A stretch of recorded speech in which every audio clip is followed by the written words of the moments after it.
नमस्कार दोस्तों। आज हम लोग बात करने जा रहे हैं अंडरस्टैंडिंग द लर्नर्स, जो सीरीज़ हमारा जो चल रहा है, ये केंद्रीय विद्यालय संगठन का जो एग्ज़ाम आने वाला है उसकी हम लोग तैयारी कर रहे हैं, पैडागोजी सेक्शन का। और इसमें हम लोग जो शुरुआत किए थे 15 नंबर का जो हमारा जो सेक्शन है अंडरस्टैंडिंग द लर्नर, उसी का एक टॉपिक है डेवलपमेंटल टास्क। आज हम लोग जो बात करने जा रहे हैं जिस टॉपिक पर, वो टॉपिक सबसे इम्पॉर्टेंट है, खास करके टीचर्स के लिए और पेरेंट्स के लिए, दोनों के लिए ये टॉपिक सबसे इम्पॉर्टेंट है। तो हमारा जो मेन टारगेट ग्रुप है वो हमारा टीचर्स हैं, तो उसको हम लोग को ये करके चलना है। और आज हम लोग बात करेंगे डेवलपमेंटल टास्क के बारे में। तो ये डेवलपमेंटल टास्क होता क्या है? तो developmental task are specific challenges and achievements that individuals are expected to accomplish at different stage of life. Okay, so these tasks are essential for personal growth, social adaptation and future development. तो ये जो development task क्या होता है, जो जीवन का जो क्रम शुरू होता है ना, विकास का जो क्रम शुरू होता है वो बचपन से, जन्म से होता है।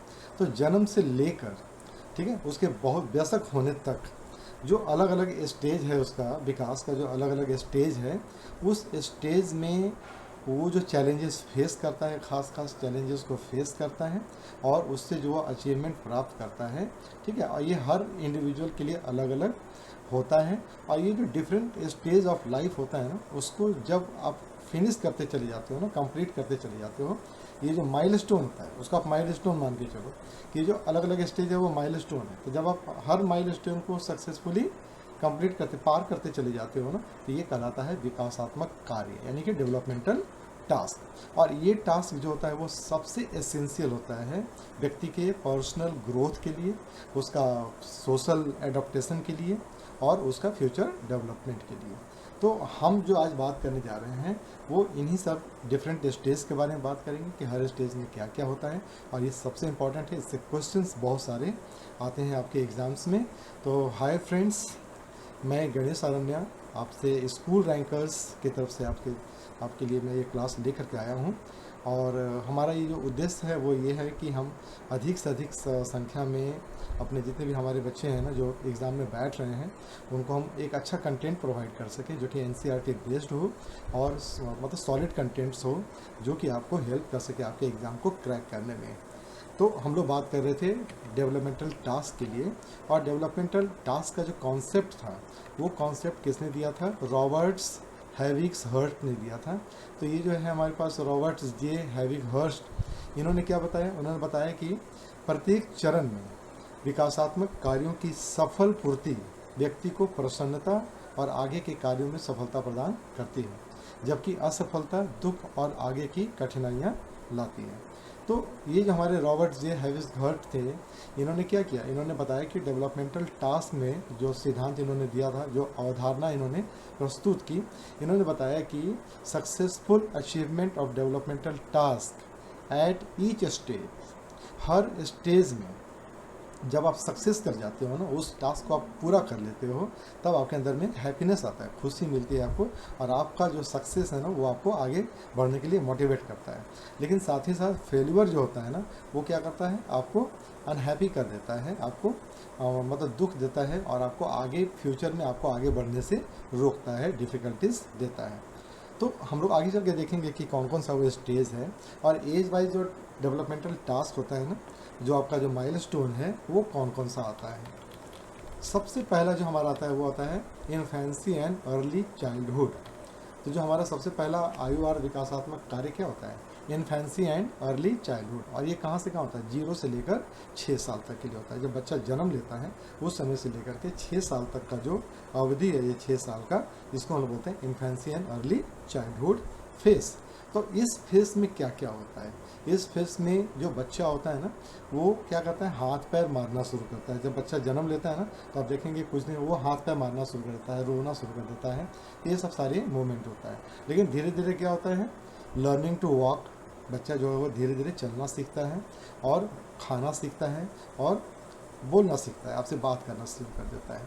तो ये वो समय होता है जब बच्चा आपको देख करके खुश होता है, आपके चेहरे को देख करके खुश होता है। बच्चा बोल तो नहीं सकता है, लेकिन वो आपके चेहरे के एक्सप्रेशंस को देखकर खुश होता है, स्माइल देता है।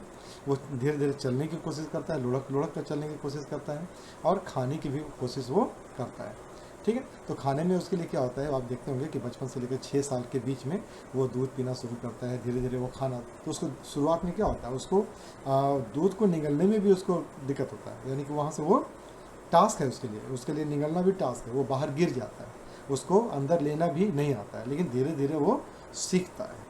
ये जो टास्क है ना, तो आप देखेंगे कि हर स्टेज पर बच्चा जो है अपना वो जो टास्क पूरा करता है। अगर वो दूध पी रहा है और उसको निगलने में दिक्कत हो रहा है, लेकिन आप देखते हैं कि कुछ समय में वो 1 2 बार 3 बार में वो निगलना शुरू कर देता है। तो वो जो टास्क को पूरा करता है ना, तो उसकी हैप्पीनेस उसके चेहरे पर दिख जाती है।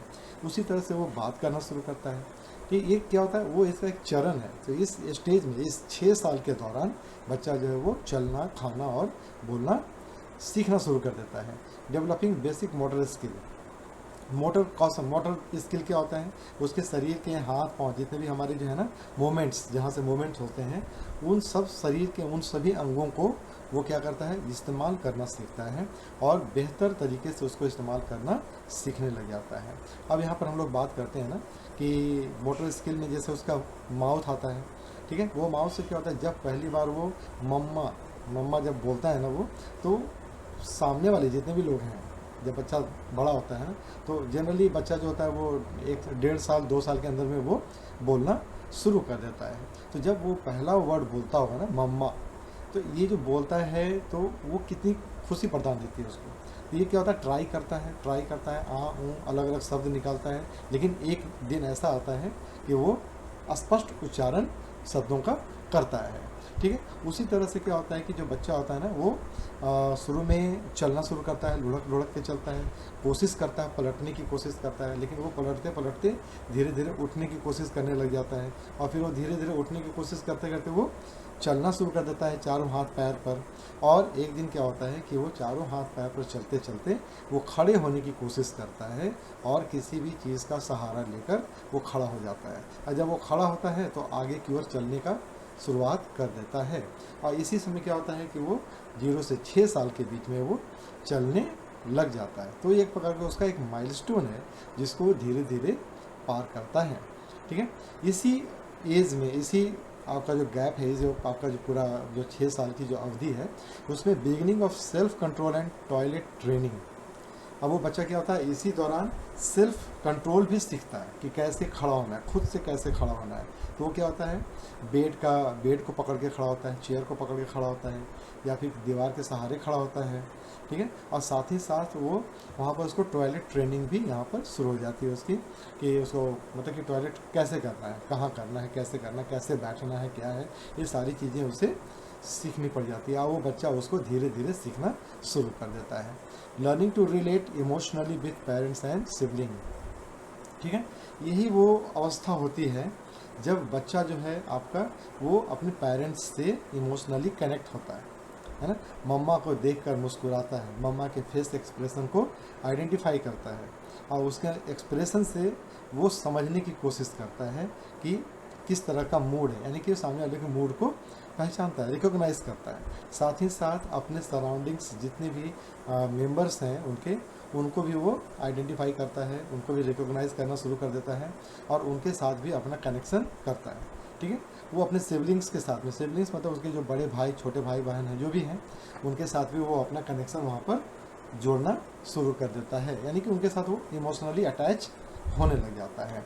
ठीक है, तो शुरू में क्या होता है, आप देखते होंगे कि शुरू में बच्चा जो होता है ना, वो केवल अपनी माँ के पास ही रहता है, माँ को छोड़कर किसी के पास नहीं जाता है। लेकिन वो फिर क्या करता है, पहचानना शुरू करता है कि मेरे करीब कौन कौन है, और उसके पास वो जाना शुरू करता है। यानी कि वो पहले रिकॉग्नाइज करता है, फिर वो ट्रस्ट कर लेता है कि नहीं, अब इसके साथ कोई नुकसान मेरा नहीं होने वाला है। उसके बाद फिर वो वहाँ जाता है। लेकिन जैसे ही उसको आभास होता है ना कहीं भी कुछ गड़बड़ी का, वो तुरंत अपनी मम्मा के पास लौट जाता है। यानी कि जो फर्स्ट ट्रस्ट जो बनता है ना बच्चे का, वो अपनी मम्मा के साथ ही उसका बनता है। तो ये वो अवस्था होती है ना, ये जो पहला जो आपका माइलस्टोन है 0 से लेकर के 6 साल का, इसके दौरान ये सारी चीज़ें बच्चे के साथ होती हैं। बच्चा वहाँ पर क्या करता है, इस तरह से इन 6 सालों में धीरे धीरे अपने आप को ग्रो करता है। वो क्या करता है, वो आपका फिजिकल, वो आपका सोशल, वो आपका इमोशनल डेवलपमेंट करना शुरू कर देता है। तो वो भावनात्मक लगाव भी करता है। तो यही वो एज होता है। एग्जाम्पल क्या है कि 2 ईयर ओल्ड लर्निंग टू से मम्मा, 2 साल का बच्चा जो है वो मम्मा, पापा, दादा ये सब कहना शुरू कर देता है, ठीक है, लर्न करता है। 4 year old learning to use the toilet independently, 4 साल का जो बच्चा होता है वो खुद से अपना टॉयलेट करना शुरू कर देता है, सुसु करना शुरू करता है, पॉटी करना सीख लेता है कि अब मुझे खुद से अपना कर लेना है, ठीक है। उस समय उसके पहले क्या होता है, उसको सहारे की ज़रूरत होती है ना, उसको बैठना सिखाना पड़ता है। लेकिन 4 साल का बच्चा होते होते वो खुद से अपना जो टॉयलेट का काम है वो करना शुरू कर देता है, ठीक है। इसके बाद हम लोग आते हैं मिडिल चाइल्डहुड पर, जो कि 6 साल से लेकर 12 साल तक का जो पीरियड है, ये उसका दूसरा माइलस्टोन है, जो कि 6 साल से शुरू होता है और वो 12 साल तक चलता है। और इस दौरान क्या करता है वो, इस 6 सालों के उसको क्या क्या करना पड़ता है, learning to read, write and calculate. अब बच्चा जो है वो इन्फेंसी से उठकर मिडिल चाइल्डहुड में आ गया है, यानी कि मध्य बाल्यावस्था में आ गया है। अब यहाँ पर क्या हो गया कि वो सब कुछ जो उसका जो बेसिक फाउंडेशन जो है ना, फाउंडेशन उसका स्ट्रॉन्ग हो गया। फाउंडेशन स्ट्रॉन्ग क्या हो गया, वो बैठना जान गया, वो अब अपना डेली का काम कर लेता है, वो अब बोलना सीख गया है, ठीक है, वो अब सबको पहचानना शुरू कर दिया है। तो अब क्या हो रहा है, उसका यहाँ पर टास्क उसका अब थोड़ा सा कॉम्प्लेक्स हो गया।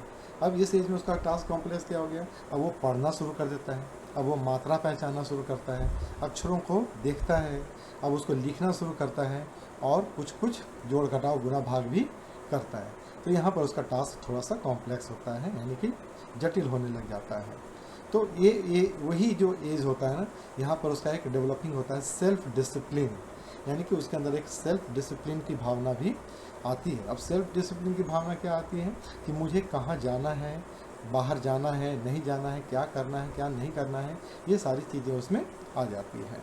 तो यही वो एज होता है ना, जहाँ पर बच्चे जो है वो आ ई जो बेसिक होता है ना, हमारा वर्णमाला है, उसको शुरू कर देते हैं सीखने के लिए, इंग्लिश के अल्फ़ाबेट शुरू कर देते हैं सीखने के लिए, और मैथ्स के पहाड़ा वगैरह जो होता है वो शुरू कर देते हैं सीखने के लिए, ठीक है। साथ ही साथ वो सेल्फ डिसिप्लिन अपने आप को भी बनाते हैं कि हमें क्या करना है, कैसे करना है, और कब खाने के लिए मांगना है, नहीं मांगना है, बाहर जाना है, नहीं जाना है, ये सारी चीज़ें। फॉर्मिंग पीयर रिलेशनशिप, यही वो समय होता है जब बच्चा जो है वो अपने लिए अपने एज ग्रुप का एक साथी ढूंढता है और अपने लिए दोस्त बनाना शुरू कर देता है। वो अपने दोस्तों के साथ समय बिताना उसको अच्छा लगता है। यहाँ पर वो एक पीयर रिलेशनशिप डेवलप करना शुरू करता है।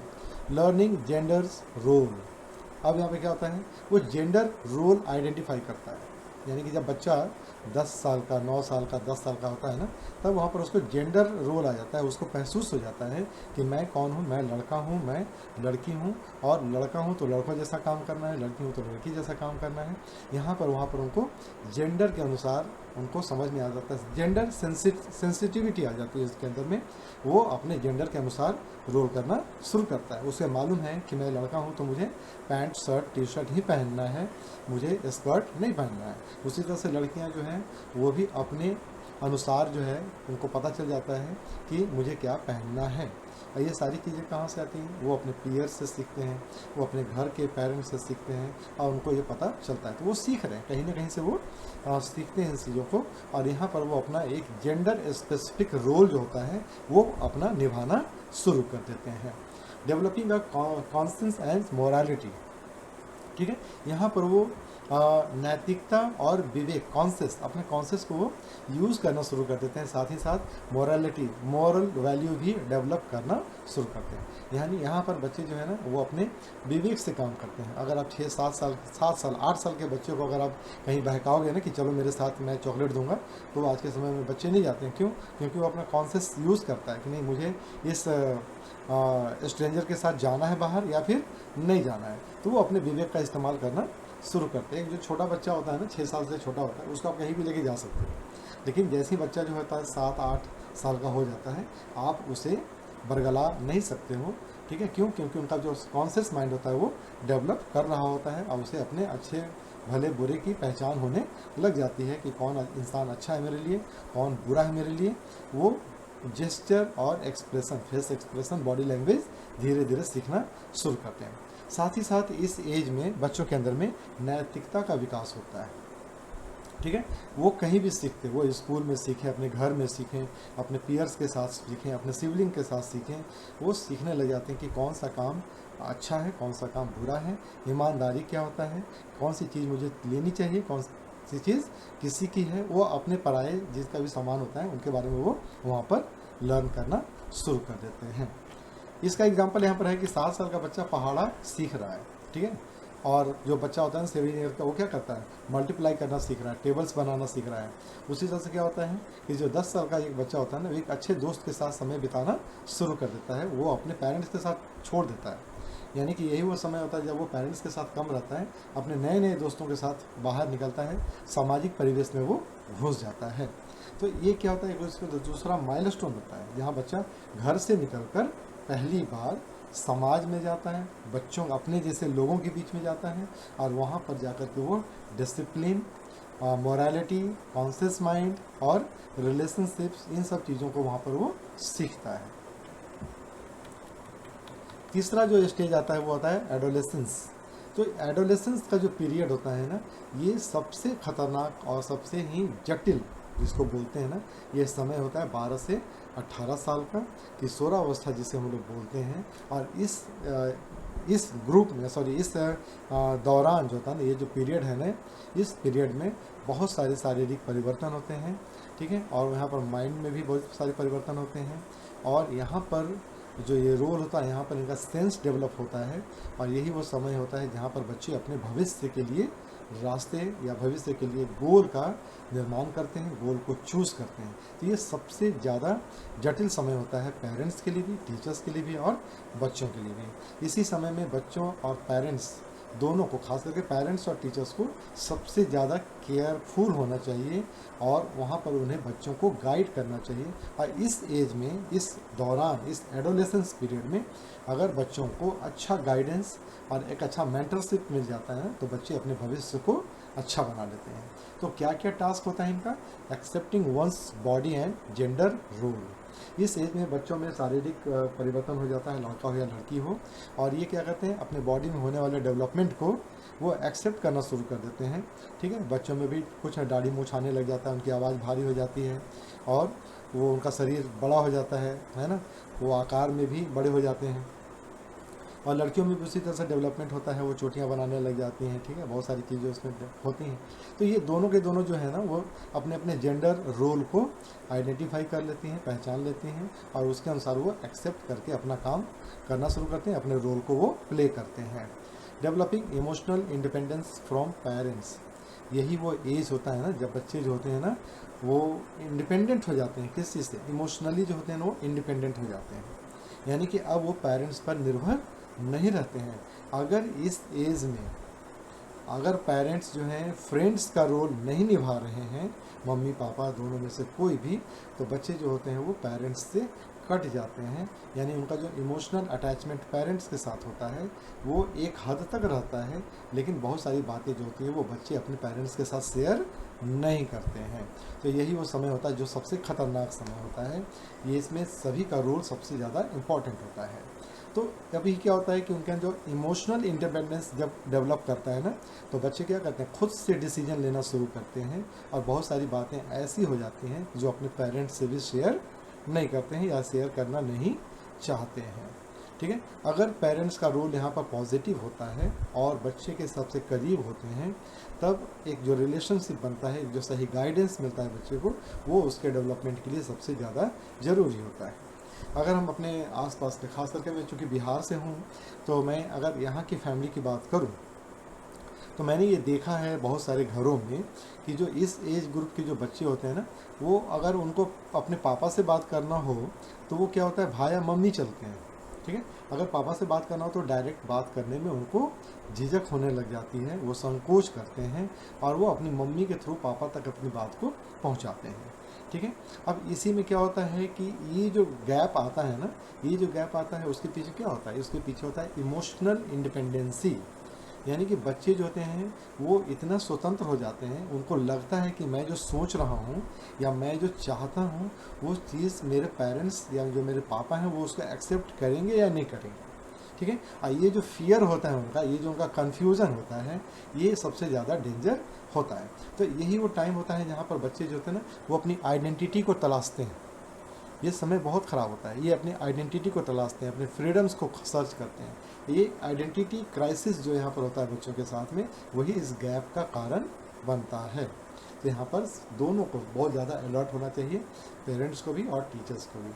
Preparing for career and economic independence, इस एज में बच्चे जो होते हैं ना, खास करके 9 से ही शुरू हो जाता है ये, कि बच्चे 9th में अक्सर जो 12th ईयर के जो बच्चे होते हैं वो 9th में पहुंच ही जाते हैं। 9 के बच्चे 12, 13 के हो जाते हैं। इस एज में उनके पास कैरियर को लेकर के समस्या आने लग जाती है कि आखिर मुझे पढ़ना क्या है, आखिर मुझे लाइफ में करना क्या है। वो कैरियर सर्च करना शुरू करते हैं, कैरियर के बारे में खोजना शुरू करते हैं। और यहीं पर अगर उन्हें एक अच्छा गाइड मिल जाता है, एक अच्छा कैरियर काउंसलर मिल जाता है जो उनको सही रास्ता दिखा सके, ठीक है। साथ ही साथ वो अपने आप को एक इकोनॉमिकली इंडिपेंडेंस बनाना चाहते हैं। वो चाहते हैं कि मैं कुछ ऐसा करूं कि मैं इकोनॉमिकली इंडिपेंडेंस हो जाऊं, पैसा कमाना शुरू कर दूं और एक जॉब मेरे पास अच्छा आ जाए, उसके लिए वो प्रयास करना शुरू करते हैं। तो इस समय में उनके पास कन्फ्यूज़न भी बहुत सारा होता है।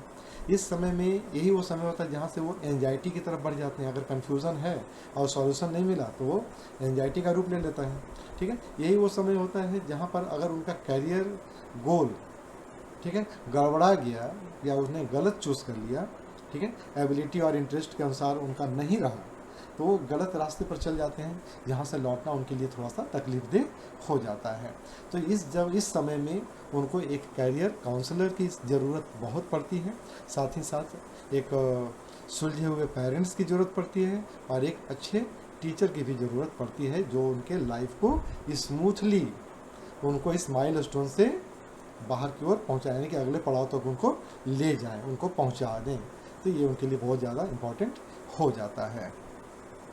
साथ ही साथ developing a personal value system and identity, yes, जैसा कि मैंने कहा ना अभी कि वो अपने अंदर में वैल्यू, नैतिक गुणों का विकास कर लेते हैं।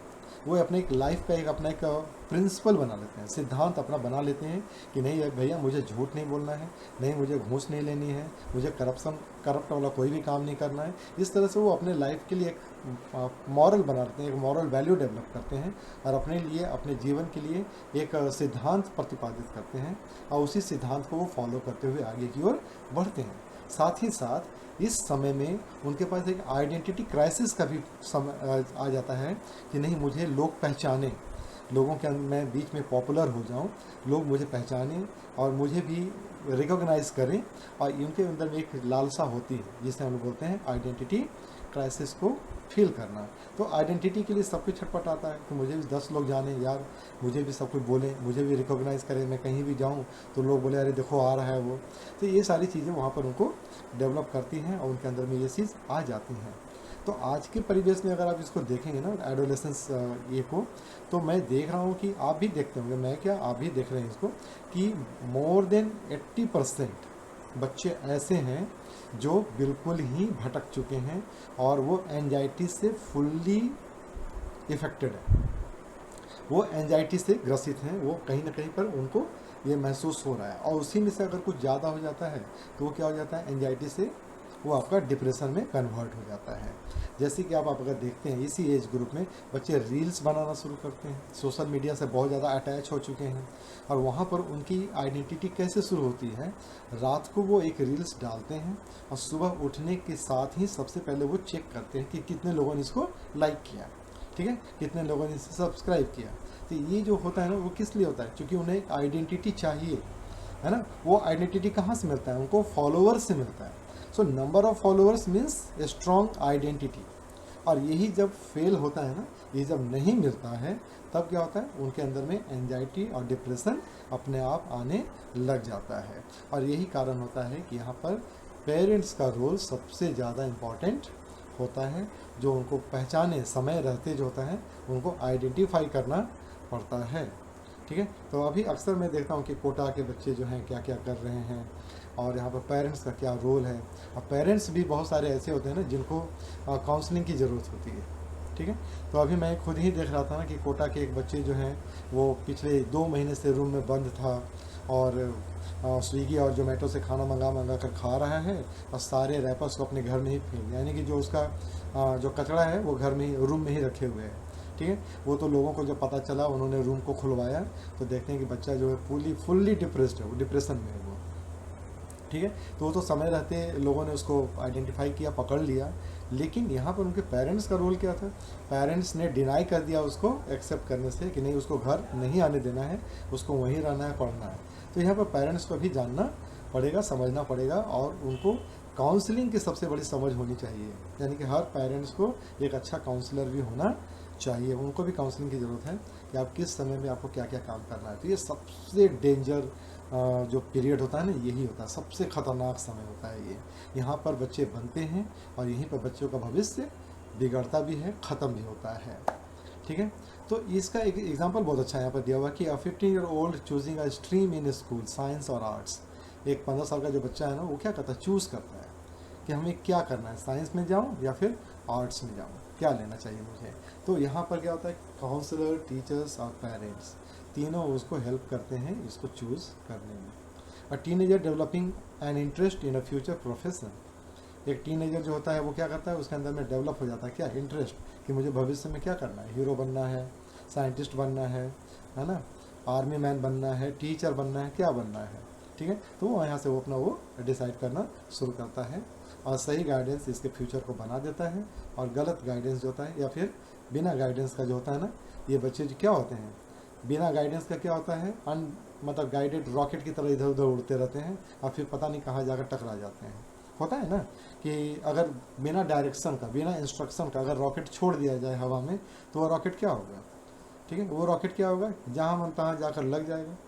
उसी तरह से होते हैं कि बिना गाइड का या बिना गाइडेंस के जो बच्चे होते हैं ना, वो इसी तरह के रॉकेट होते हैं, वो कहाँ जाके गिरेंगे उनका कोई भरोसा नहीं होता, बस दिवाली का रॉकेट जैसा ही होता है। इसलिए उनको गाइड करना चाहिए, उनको गाइड करना है ताकि वो एक अपना टारगेट रखें, अपना गोल बनाएं और वो अपना प्रोजेक्टाइल मोशन जो है ना वो सेट करें कि जब मैं यहाँ से उड़ूँ तो सीधे जाके अपने गोल पर पहुँचूँ। यानी कि इस तरह से उनको गाइड किया जाता है, तभी वो अपने सक्सेसफुल होते हैं। चलिए, तो ये था सबसे क्रूशियल जो था। अगला जो आता है हमारे पास अर्ली एडल्टहुड। ये जो एज है ना उसका बोलते हैं अर्ली एडल्टहुड। यहाँ पर बच्चे जो है वो नौकरी करने के लायक हो जाते हैं, वो अपना जॉब में चले भी जाते हैं बहुत सारे बच्चे लोग, और वहाँ से वो अपना एक प्रोफेशनल करियर शुरू करते हैं। और ये जो टास्क होता है, ये जो एज होता है, इसमें भी बहुत सारे टास्क होते हैं, लेकिन ये उतना डेंजर नहीं होता है जितना कि पहले वाला था। सेलेक्टिंग अ मेट, अपने लिए वो एक जीवन साथी का चुनाव करते हैं, अपने लिए वो वहाँ पर सेलेक्ट करते हैं कि हमें किन के साथ अब आगे चलना है। Learning to live with a partner, अपने जो पार्टनर के साथ हैं वो वहाँ पर रहना शुरू करते हैं, उनका शादी ब्याह हो जाता है और वहाँ से एक नए जीवन का उनका शुरुआत होता है। और उस जीवन में वो जो होता है ना, इसमें भी होता है कि जब नई नई शादियाँ होती हैं तो जो पहला जो साल होता है ना वो लड़ाई झगड़े वाला साल होता है, बहुत टेंशन वाला होता है, एक दूसरे को समझने का साल होता है। वहाँ पर एक दूसरे को, यानी कि दोनों पार्टनर जो हैं एक दूसरे को समझते हैं, ठीक है। और ये जो समझ होता है ना, ये भी एक लर्निंग है जहाँ पर वो अपनी समझदारी से, अपनी सूझबूझ से अपने पार्टनरशिप को वो बनाते हैं, स्ट्रॉन्ग बनाते हैं और आगे के लिए वो मूव करते हैं। Starting of family and career, यहाँ से वो अपना करियर बनाते हैं, करियर के साथ साथ वो अपने फैमिली भी यहाँ पर इंक्रीज करते हैं, फैमिली भी बढ़ाते हैं और परिवार का निर्माण करते हैं।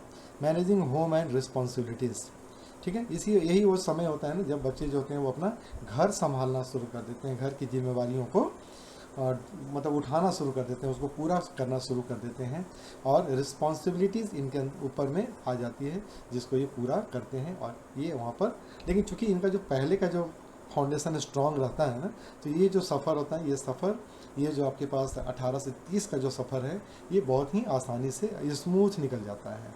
सिविक एंड सोशल रिस्पॉन्सिबिलिटी, यहीं पर उन्हें एक नागरिक होने का कर्तव्य भी निभाना होता है। चूँकि 18 साल के हो जाते हैं, इन्हें वोट देना होता है, अपने लिए एक अच्छा जनप्रतिनिधि चुनने की ज़रूरत होती है, जहाँ पर ये अपने विवेक से अच्छे जनप्रतिनिधि का चुनाव करते हैं। एक सिविक सेंस इनके अंदर में आ जाता है, ये सोसाइटी के लिए काम करना शुरू करते हैं, और एक सोशल रिस्पॉन्सिबल पर्सन होने के नाते इनकी क्या क्या सामाजिक जिम्मेवारियां हैं जिसको ये पूरा करना शुरू कर देते हैं। और 25 year old managing job and home, एक 25 साल का जो युवक है वो क्या करता है, जॉब भी करता है, अपने घर को भी संभालता है, चलाता है। A young adult voting for the first time, 18 साल का जो युवक है वो क्या करता है, पहली बार वोट देने का काम करता है और उसे एक अधिकार मिलता है। क्यों? क्योंकि अब आप इतने लायक हो चुके हो कि आप अपने विकास के लिए, समाज के विकास के लिए एक आप अच्छे जनप्रतिनिधि को चुन सकते हो, यानी कि आपके अंदर में सही और गलत का सेंस डेवलप हो चुका है। ठीक है, तो यही वो समय होता है जहाँ पर वो जीवन साथी का चुनाव करते हैं और अपने जीवन साथी के साथ रहना सीखते हैं, परिवार और करियर का शुरुआत करते हैं, घर और उनकी जिम्मेवारियों को पूरा करते हैं, उसके लिए मैनेज करते हैं, कहाँ से कैसे क्या क्या होगा, नागरिक और सामाजिक उत्तरदायित्व को भी निभाते हैं। तो ये था उनके पास 4 ऐसा माइलस्टोन है जो हर की ज़िंदगी में आता है, जन्म से लेकर मरण तक। यही उसका एक 4 मतलब इम्पॉर्टेंट माइलस्टोन है। इसके अलावा भी 30 के बाद भी आपके पास माइलस्टोन होते हैं। ठीक है, तो ये सारी चीज़ें, लेकिन ये आपका इम्पॉर्टेंट माइलस्टोन है। इसके बाद जो होता है आपका लाइफ स्मूथ चलने लग जाता है, कुछ करने के लिए रहता नहीं है, बस वही आप उसको ढो करके चलते हैं 60 ईयर तक। उसके बाद आपका जो होता है वो एक नया शुरू होता है। ठीक है, इम्पॉर्टेंस इन एजुकेशन, है ना, इम्पॉर्टेंस इन एजुकेशन, इन सभी का इम्पॉर्टेंस क्या है, शिक्षा में। ठीक है, तो शिक्षकों को छात्रों की आवश्यकताओं को समझने में सहायता करती है। कौन? जब आप इन चारों स्टेज को, ये जो चारों माइलस्टोन हैं, अगर आप इसको अच्छी तरह से समझ लेते हैं, इस टास्क को आप अच्छी तरह से समझ लेते हैं, तो आप बच्चों की आवश्यकताओं के अनुसार उनको आप हेल्प कर पाते हो। आयु उपयुक्त पाठ्यक्रम बनाने में मदद मिलता है। इस चारों माइलस्टोन से क्या होता है करिकुलम डेवलप करने वाली जो टीम होती है ना, उनको मतलब कि मॉन्टेसरी के लिए या फिर किंडरगार्टन के लिए या फिर बच्चों, अलग अलग बच्चों के लिए, अलग अलग एज ग्रुप के बच्चों के लिए अलग अलग पाठ्यक्रम तैयार करने में सहायता मिलती है। कॉलेज के लिए अलग होता है, स्कूल के लिए अलग होता है, प्राइमरी के लिए अलग होता है, मिडिल के लिए अलग होता है। ठीक है, केजी के बच्चों के लिए अलग अलग हम लोग पाठ्यक्रम तैयार करते हैं। छात्रों की प्रेरणा और भागीदारी बढ़ जाती है। ठीक है, अब इन सब चीज़ों से क्या होता है कि बच्चे जो होते हैं ना, अलग अलग स्टेज को जब पार करते हैं तो बच्चों में मोटिवेशन और सोशल इंगेजमेंट बढ़ जाता है और वो अपने आप को वहाँ पर अपनी इम्पोर्टेंस और अपना आइडेंटिटी वहाँ पर बनाते हैं। भावनात्मक और सामाजिक विकास में सहयोग करना शुरू कर देते हैं। ये जो बच्चे होते हैं, इन्हीं सब चीज़ों को, ये अपने पड़ाव को पार करते करते एक समय ऐसा आता है जब बच्चे इमोशनली और सोशली अपने आप को इतना डेवलप कर लेते हैं कि समाज में उनकी उपयोगिता बढ़ जाती है, समाज के विकास में उनका योगदान बढ़ जाता है। ठीक है, तो अब हम यहाँ पर देख लेते हैं कि understanding age specific developmental task is crucial for effective teaching. ठीक है, एक टीचर के लिए और पेरेंट्स के लिए भी जो एज स्पेसिफिक जो डेवलपमेंटल टास्क है, जो आपका माइलस्टोन है, जो आपका पड़ाव है अलग अलग, उसको अगर आप समझ लेते हैं तो क्या होता है, आप एक इफेक्टिव टीचिंग के लिए आपको मटेरियल मिल जाता है। A teacher who knows the developmental stage of learners can plan instructions that support their holistic growth. एक टीचर, एक शिक्षक जिसको पता चल जाता है ना कि लर्नर का डेवलपमेंटल स्टेज क्या है, उस स्टेज में वो क्या क्या कर पा रहा है, तो उसके अकॉर्डिंग क्या करते हैं टीचर जो है वो अपना प्लान तैयार करते हैं और उसके पूरे होलिस्टिक ग्रोथ में, यानी कि समग्र विकास में, समग्र वृद्धि में उसका सहायता करते हैं, जिससे कि बच्चे जो होते हैं वो तो ओवरऑल डेवलपमेंट उनका होता है और वो एक सफल और सक्सेसफुल नागरिक बनकर निकलते हैं। तो ये था एक डेवलपमेंटल टास्क के बारे में, जो कि आपका अंडरस्टैंडिंग द लर्नर्स के अंदर में ही एक पार्ट है। ये मुझे उम्मीद है कि आप लोगों को अच्छी तरह से समझ में आया होगा। और चलिए चलते चलते हम लोग देख लेते हैं, कुछ MCQ भी है इसी के पर। Who propose the concept of developmental task. ठीक है, तो डेवलपमेंटल टास्क का जो कॉन्सेप्ट है उन्होंने किसने दिया था, रॉबर्ट्स हाइविसहर्ट ने दिया था। ठीक है, और उन्होंने बताया था कि एज रिलेटेड टास्क जो होता है ना वो individuals must achieve for healthy development के लिए, यानी कि एक हेल्दी स्वस्थ विकास के लिए हर एक को ये टास्क पूरा करना चाहिए। Developing motor skill is a task in which stage, developing motor skill जो टास्क होता है वो किस स्टेज में आता है, इन्फेंसी और अर्ली चाइल्डहुड में आता है, जो हम लोग ऊपर में पढ़ चुके हैं। Emotional independence from parent is developed during, किस दौरान ये होता है इमोशनल इंडिपेंडेंस पेरेंट्स से क्या होता है, भावनात्मक स्वतंत्रता जो होती है वो मिल जाती है माता पिता से उनको, किसमें, एडोलेसेंस में मिल जाती है।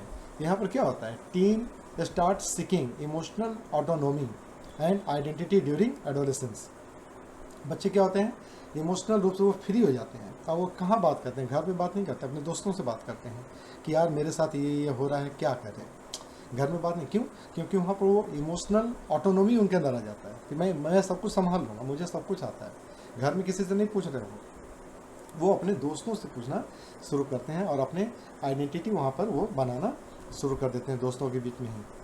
तो ये वो एज होता है। Choosing a career begins typically in which stage, adolescence stage. Career orientation and future planning begin in this stage, बस इसी समय से क्या होता है कि उनका ओरिएंटेशन उनको मिलना शुरू हो जाता है और फ्यूचर के लिए वो प्लान बनाना शुरू करते हैं। Which of this is not a developmental task of middle childhood, कौन सा है, establishing a career, establishing a career किसका है, एडोलेसेंस का है, ये मिडिल चाइल्डहुड का नहीं है, ठीक है। Developing a personal value system is a task of, value system कब से, वो पर्सनल वैल्यू सिस्टम कब से शुरू करते हैं, एडोलेसेंस से शुरू करते हैं। Toilet training typically occur in which age range, toilet training कब से मिलना शुरू होता है, 2 से 4 में उनको मिलना शुरू हो जाता है, ये क्या है, इन्फेंसी वाला है ये, ठीक है। Forming close friendship is a key developmental task in which stage, middle childhood, ठीक है, मिडिल चाइल्डहुड में वो अपने दोस्तों को खोजना शुरू करते हैं। Managing responsibilities of job and family is a feature of early adulthood, तो अर्ली एडल्टहुड में बच्चे जो होते हैं वो क्या करते हैं, जॉब और फैमिली के बारे में वो रिस्पॉन्सिबिलिटी मैनेज करना शुरू कर देते हैं।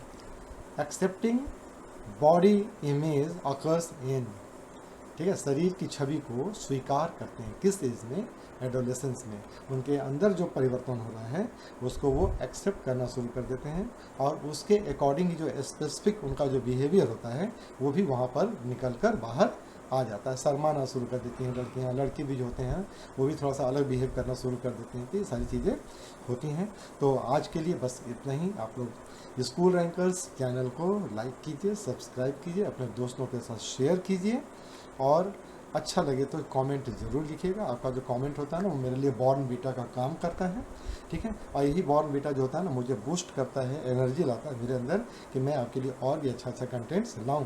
मैं ये कोशिश करता हूँ कि मेरे जो कंटेंट्स हैं ना वो हिंदी वालों के लिए भी और इंग्लिश वालों के लिए, दोनों के लिए समान रूप से उपयोगी हो और दोनों को इससे बेनिफिट हो जाए, तो मुझे कोई आपत्ति नहीं है। मैं तो चाहता हूँ कि अधिक से अधिक जो हमारे बच्चे हैं ना वो अपने एग्ज़ाम को क्रैक करें और मुझे बताएं कि मैंने आपके ही नोट्स से ये सब किया है, तो मेरे लिए इससे बड़ा और प्राइज़ और कोई भी इनाम जो होता है वो नहीं हो सकता है।